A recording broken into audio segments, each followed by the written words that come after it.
Welcome to Don't Make Me Call Her podcast, new episode after a much needed Christmas break. First of all, I think we need to greet everyone by saying Happy New Year! Best wishes to best health for 2025 for everyone that tap into this podcast, and thank you for listening. The few of you, thank you. So I want to explain again about my podcast because a lot of people ask me, what is your name about and what's that got to do with your podcast? I think in a world that everything needs to be explained, first of all, for those of you who's never listened to anything and this is your first episode, my question is, where the fuck have you been? Second of all, I don't think I need to explain so much about my title. It's just a funny title and it's kind of opposite to what I'm supposed to do because my podcast is about calling people, using the old traditional phone call, right? Right. But the title is Don't Make Me Call Her. Can you explain why the title again? Well, it's kind of my thing. I get to use that all the time. And all my friends as well. Yeah, exactly. Don't make me call her. It's like, if you give me a hard time, I'll hand you over. You've got this bitch to deal with. So basically, I'm a very protective person over my friends and family who deserve my love and care when they don't piss me off. And if you mess with my people, basically you've got me to deal with, which is quite hardcore. So this is why my podcast is named after Don't Make Me Call Her, okay? So I think that's a very clear explanation, people. So stop fucking asking me and just read your English. And then this podcast is about me calling friends using old traditional phone calls, no text, no emojis. It's calling people, catching up, asking how they are, really, and also to talk about everything that you want. Like normal people. It's a podcast for normal people. Talk about normal shit. Right, so, do it. We went to Melbourne over Christmas period. So I just want to do a wrap up of the Melbourne trip because you and I haven't been to Melbourne since at least 13 years ago, right? Yep. Anyway. 2010. Right. Long time. You said you proposed in Melbourne, which I don't remember, but that's another episode. You said you proposed in Sydney. I don't remember. I didn't propose. You proposed. Anyway, that's another episode. So we went to Melbourne for, I think, 8-9 days. It was the first time that I've been on a plane since COVID. A lot of people are surprised. I'm not surprised because I'm germaphobic and I ain't going to go on a plane with a bunch of gross people during COVID and the year after COVID. Are you kidding? So how was it? It was bloody amazing. It is so nice. Some of you don't know that we live in Perth, Western Australia. It's a lovely place, but not many stuff's happening on a daily basis, right? It's definitely, compared to Melbourne, it's definitely like a big village. Yeah, for sure. Perth is really nice and it's got a lot to offer, but I'm a city girl. So when I go back to my cities, I really feel at home. And the minute we landed, I felt so at ease. I mean, I felt at ease here, but it's just different. Yeah, that's interesting. We can start by telling why it took me so fucking long to get on a plane, because a lot of people who don't know me, they don't understand why it would take me so long to get on a plane. It's because most people are gross on a plane, and before COVID, I have a ritual of when I get on a plane. I wipe the shit out of all the seats and I wear a mask. So no difference when we go on traveling as a family.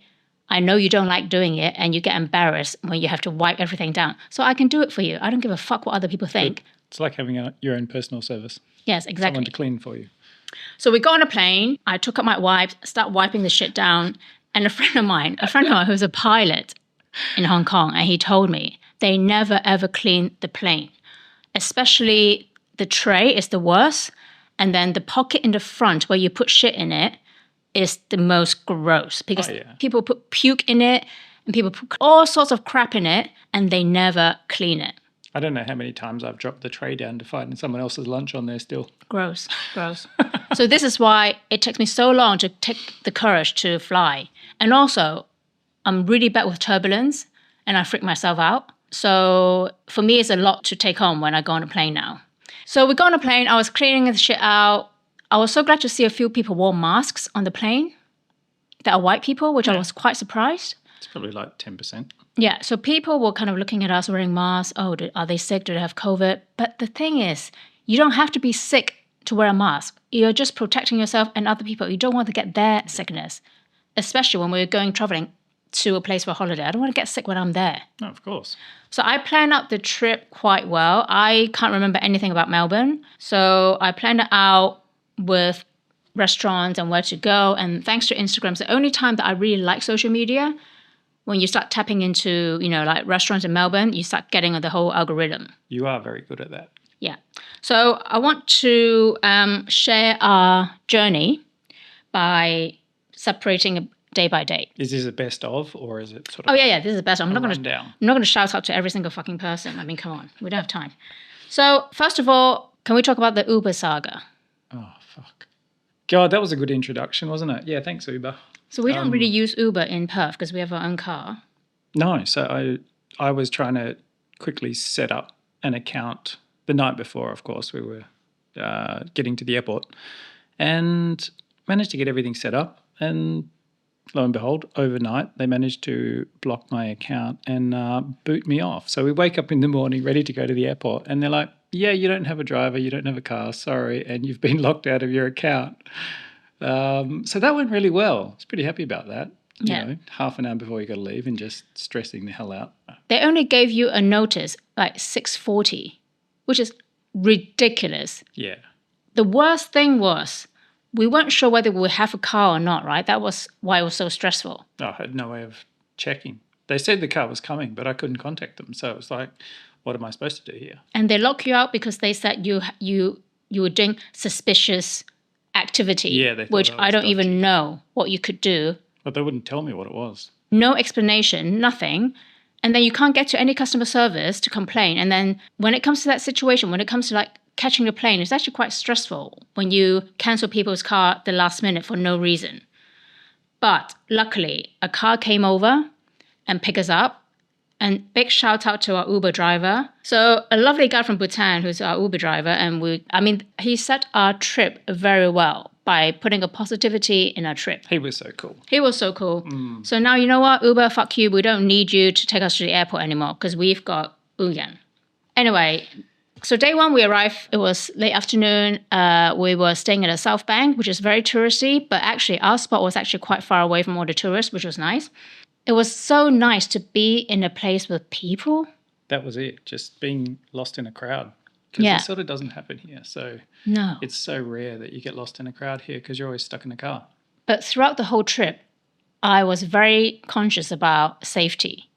Because when you're in a city, all I could think of was during COVID, Melbourne was locked down so heavily for so many days. People were going nuts, and there must be loads of people who are mentally unwell in Melbourne because of COVID, right?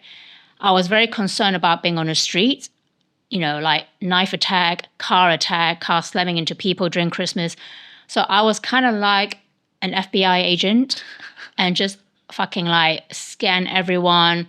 I mean, it got a bit stressful. But it was also after the news of, was it the German market where the guy drove into the crowd? Exactly. Yeah. So that part was actually quite stressful, just to be on the alert all the time. But I'm a preventative person, so that's how it rolls. And then we went to Fitzroy, Smith Street, and what's the other one? Gertrude, right? That area is very cool. It's still a little bit run down in some areas, but you can feel the vibe of like very arty-farty. What I love about Melbourne people is that they're super friendly. They dress us very differently, and they dress how they want, and they don't give a fuck what you think. Yeah, it seems like everyone's up for a chat too. Yeah, and people were just nice and cool. I mean, of course, I'm very chatty, so we make quite a lot of friends over there. We want to give a big shout out to Mimi, a British girl, whom I danced with at her shop. Turned it into a karaoke bar. I turned the whole shop into a karaoke bar, and because she was British, she gets me. So she works at Out of the Closet secondhand shop in Fitzroy. And then I also want to give a shout out to Alpha 60, a clothing shop that is run by two sisters. They have very cool clothes. Service denim. Ruby, we love you. Thank you for all your tips, a Taiwanese girl. She gave us so many foodie tips. Yeah, it was such a great first full day. yeah, it's, kind of just being in that creative community in the Fitzroy side of things. It's kind of just nice to see all of it colliding together. And what's more, we walked past a drum and bass club. I was Yes. so happy. But, of course I didn't do it. Every Monday night they had their drum and bass night. I was like, oh my God, it's my thing. And then we actually bought a t-shirt for Theo at Homey. Homey was great. Because it's a shop that 100% profit goes to help young people who are homeless and have a difficult time with life, basically. So we like to support small businesses. And then we went to Gertrude Street, which is a bit more upmarket. They have Aesop, Ordinary.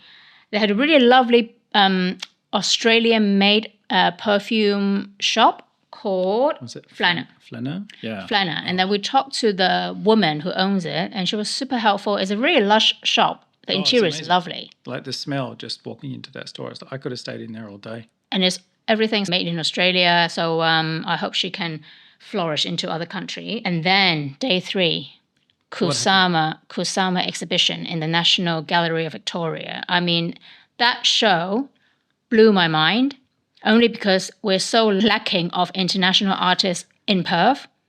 And what I find interesting in Perth is yes, it's got a tiny art scene, which is growing, and people are trying to do a lot to it. Hands down is they make such an effort in here. But someone like Kusama will never come to Perth, right? It's just too small. Yeah. And it's just so nice to be in a gallery with international art so that Theo can see other possibilities. Yeah, and having it on a large scale too. It's kind of nice to be in room after room after room of just one show that sort of kept going on forever. I mean, if you haven't seen any of her work, a Japanese artist, you should definitely make a trip to Melbourne. I think it ends in end of March or April.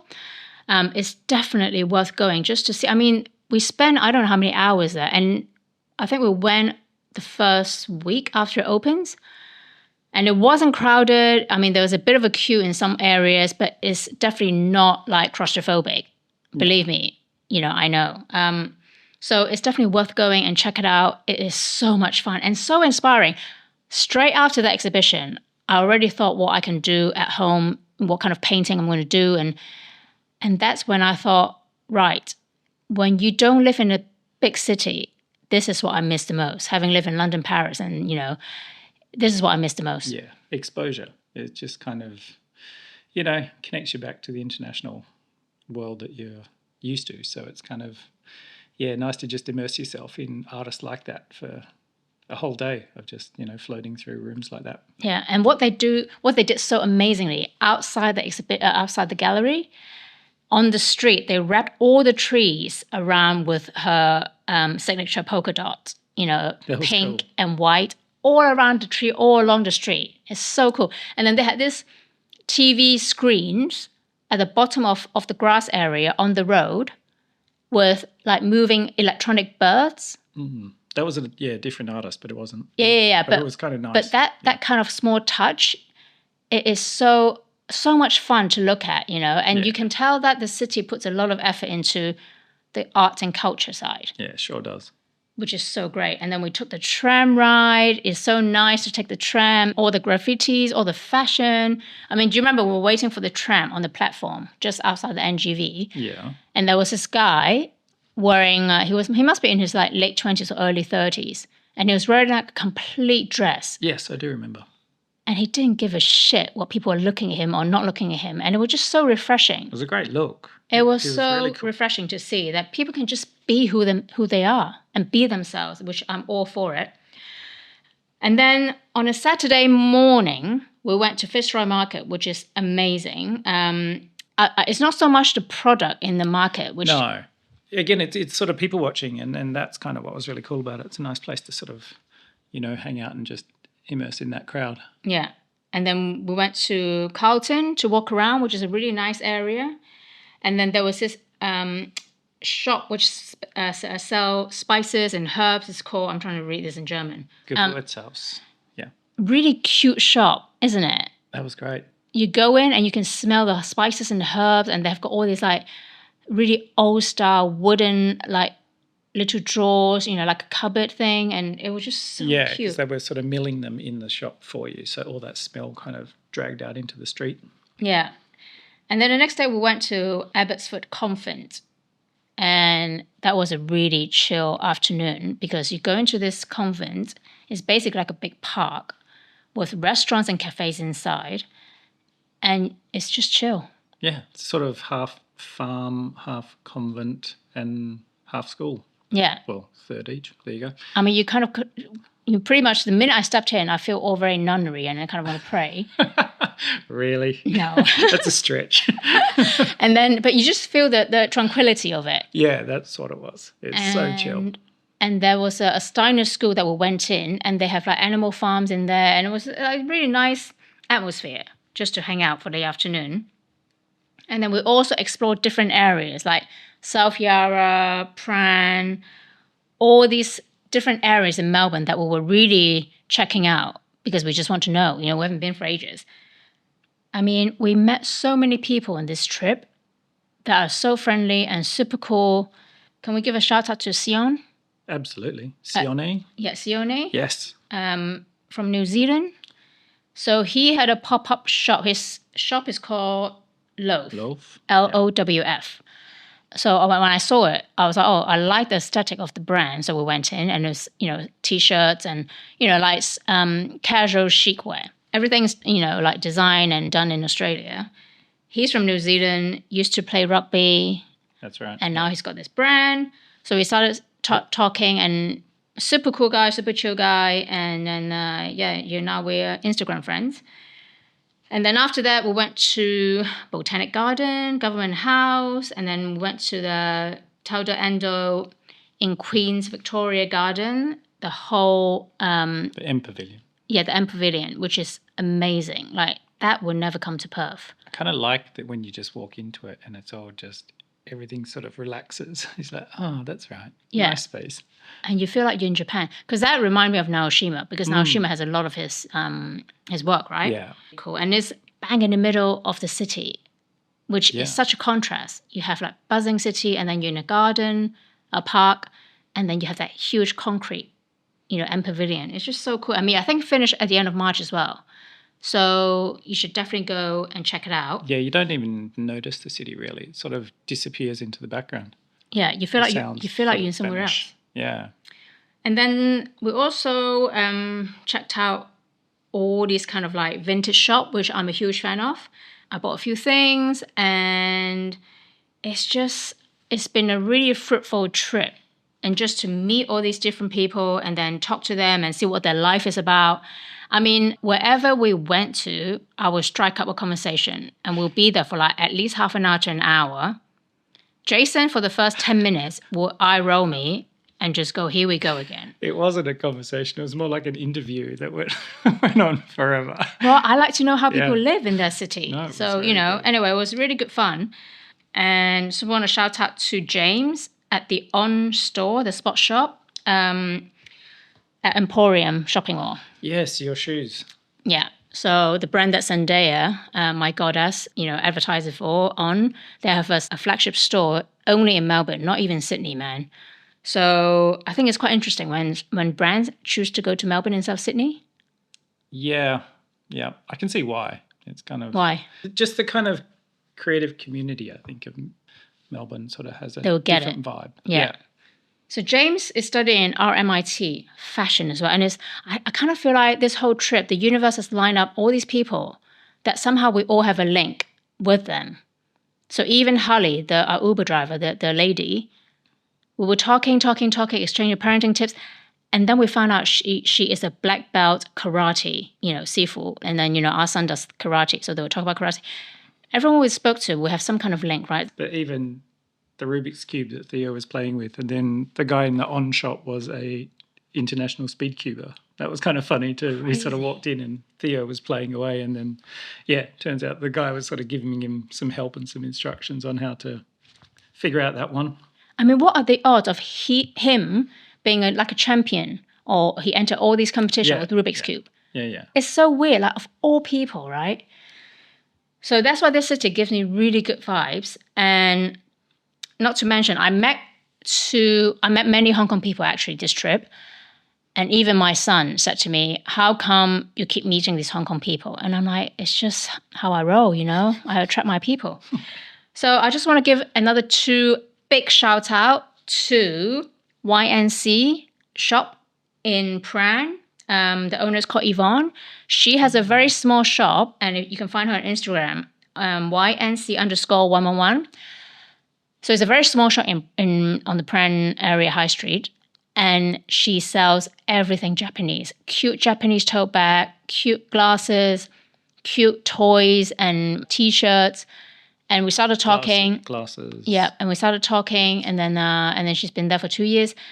So, and then another guy, a Hong Kong guy, owns a furniture shop in Fitzroy called Yayoi Kusama, CASA_Fitzroy. So Andy's from Hong Kong, and he also been there for 2 years.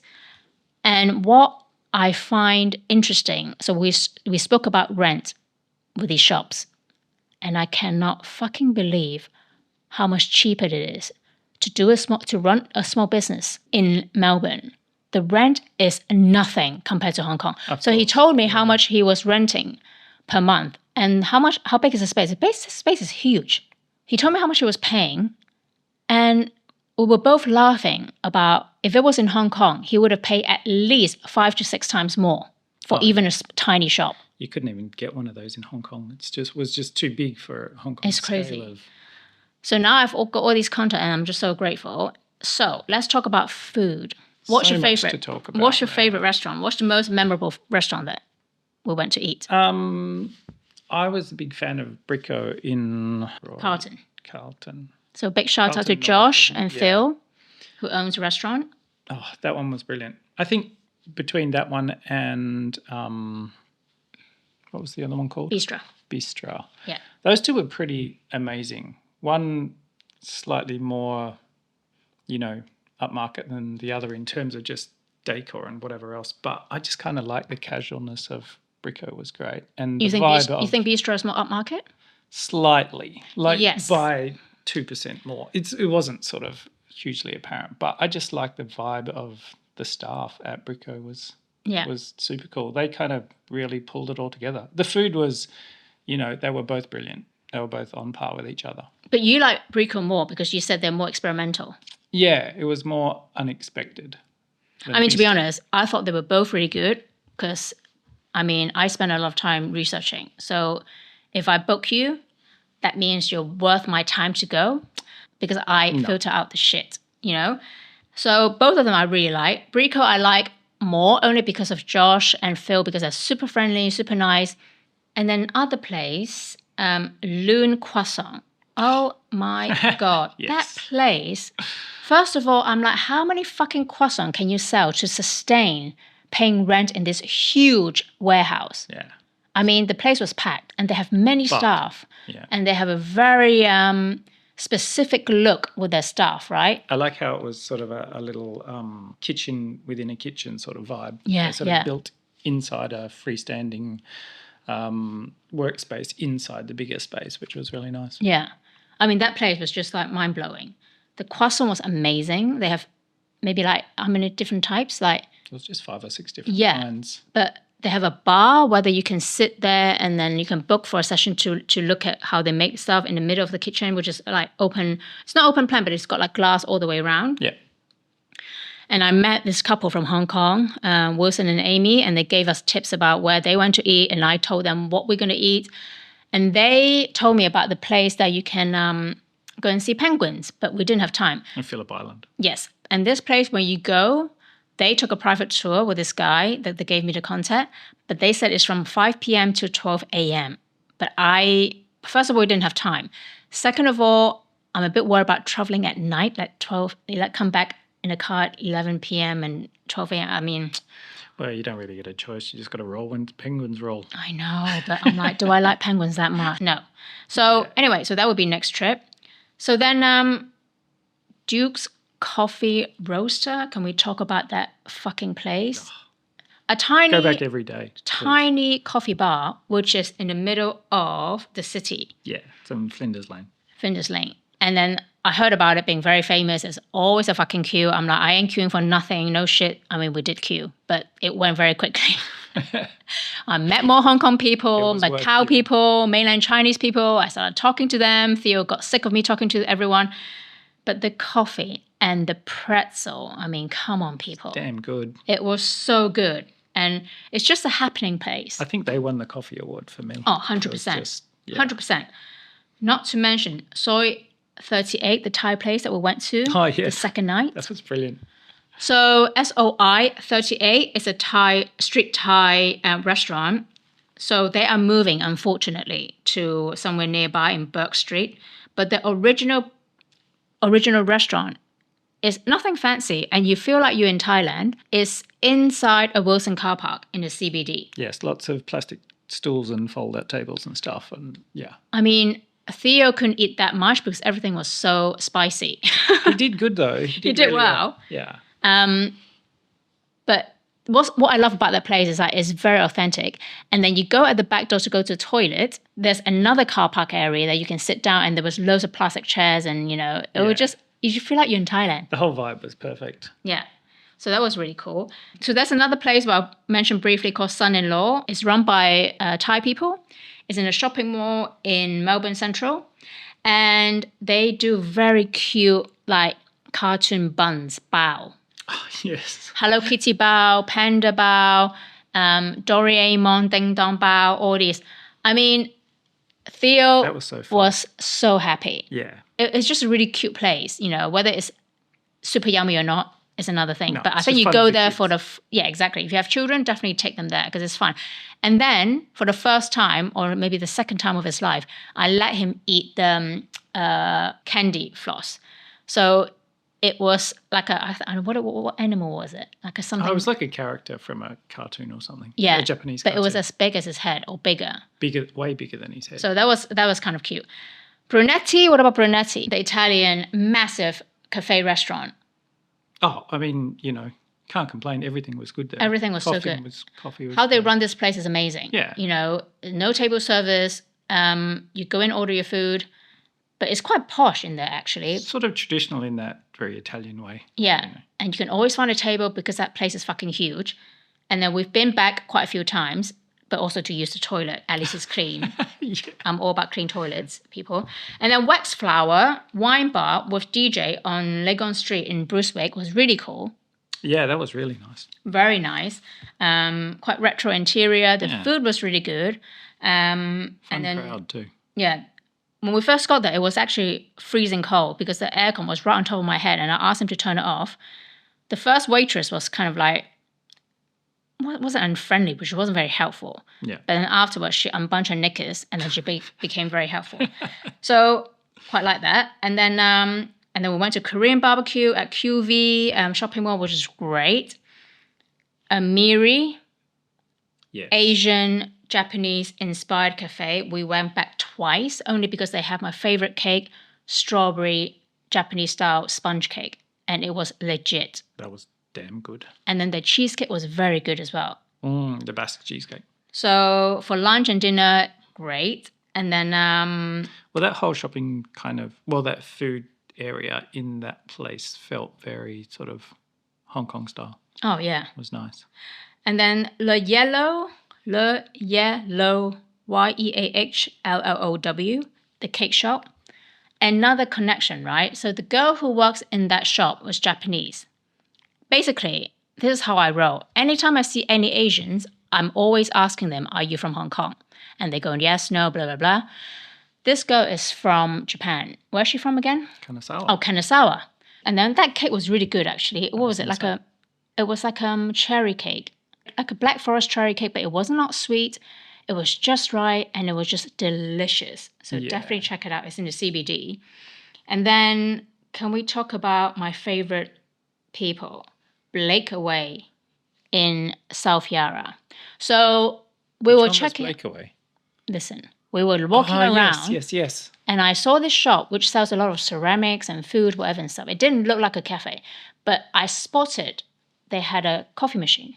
So I said to you, let's go in. You're like, oh, no, that's not a cafe. I said, they have a coffee machine. There must be a cafe. So we went in. And there was this cute guy, taking our order and stuff. And I asked him, how long have you worked here? Do you know this area well? So I started grilling him about the area, how long he's lived there, where did he go to school, blah, blah, blah, blah. And he was so helpful and so nice. And then his colleague heard the conversation, joined us. A customer came in, heard we were talking about join us. Another customer comes in, liked my lipstick color, asked me where I got it from. I told her. I was like, it's great because when you snog people, it doesn't come off. So it's great for snogging. So definitely buy it. So we became friends. So the 6 of us started having a meeting about Melbourne, which areas we should go and see, which area is cool, da, da, da. I mean, it was such a vibe that it was so much fun. It seemed like every store we went into, that happened. Like all the people sort of joined into the conversation. Yeah. So it was so much fun to just chat to like local people and see what real life is basically. Yeah.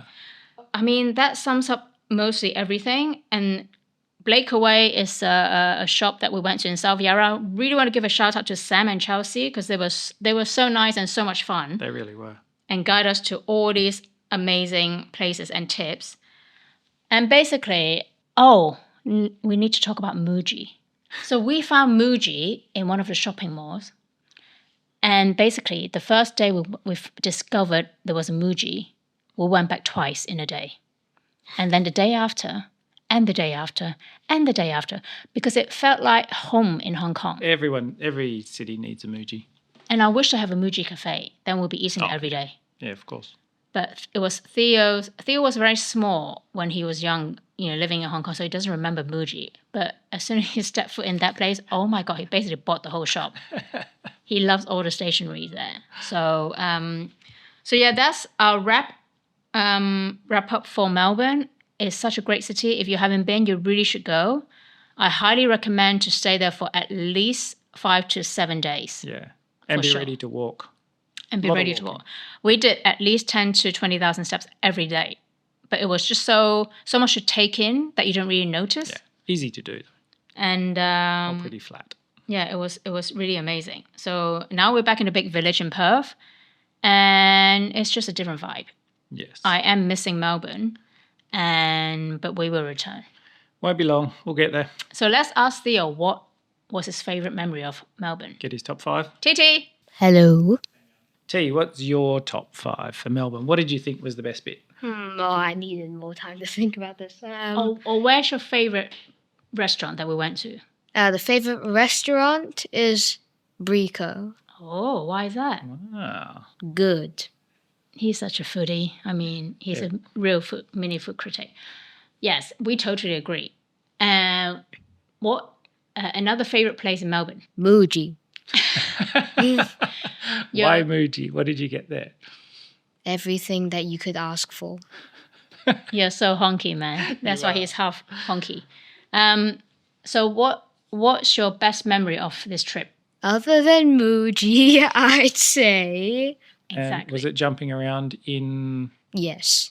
What was that place called? Imaginator. Imaginator. Can I just say, I also discovered this brand, which I'm sure a lot of people know, called Pair, P-A-R-R-E. So I've bought their underwear for the first time, and I went to the shop, and I bought the travel set, which is very thin, and you can clean it quite easy when you're traveling. So you wash it, and you can dry it with a hairdryer in your hotel, and it's dry. So it's perfect for traveling. And I actually bought quite a few because I thought they were really good. So when I was buying the underwear, our son was with us. And so when we go around traveling or out and about, I have to make sure that Theo is with either of us. I don't like him wandering off because, there's a lot of kidnapper out there, a lot of pedophile.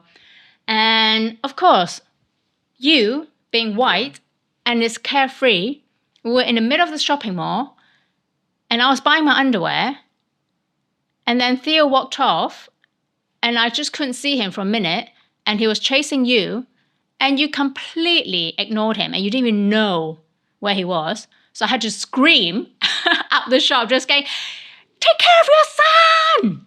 He was with you. Oh my God. That's why I was out wandering. Anyway. You saw me, didn't you, T? You knew where I was. So yeah. So when I did that, the shop people were laughing because I started screaming. And then I turn around to say to the girl, I'm like, see what men are like, Jesus. And I said to the guy who works at the shop, I said, don't do that when you get married. So he was laughing. Tortured. Anyway, so it was a great breakaway. I mean, that's why you need to travel, whether it's interstate or another country. That's why it's so important to travel, so you can see what other people's lives are like and meet other people, talk to other people. And it's been such a fruitful trip. Yeah, you got to just get in and have conversations. Yes. That's where all the fun is. Just like conversations like this. So I hope you enjoy this episode, and see you next time. Bye. Bye. I will include all my Melbourne recommendations on the show notes. And also, you can go back to my previous 5 episodes and catch up on more authentic conversations with my friends from all over the world. Hey, stick around to learn some cool Cantonese slang. Welcome to this week's episode of Canto Banter. 廣東話吹水時間 I'm your host, Professor Lam. And I'm the assistant, Professor Theo. And I'm the mature student, Jason. Today, we're going to teach my husband My dad. some useful Cantonese. Here we go. So today, we're going to teach the guinea pig, my husband Jason, some new Cantonese slangs and phrases. Let's start with something which is not very nice, but is kind of effective. And if you're from Hong Kong, if you speak Cantonese, you know what everyone means if they say that word, which is 豬扒. 豬扒. 豬扒. So Theo, what does that mean? So that means jupa, which is literally meaning pork chop.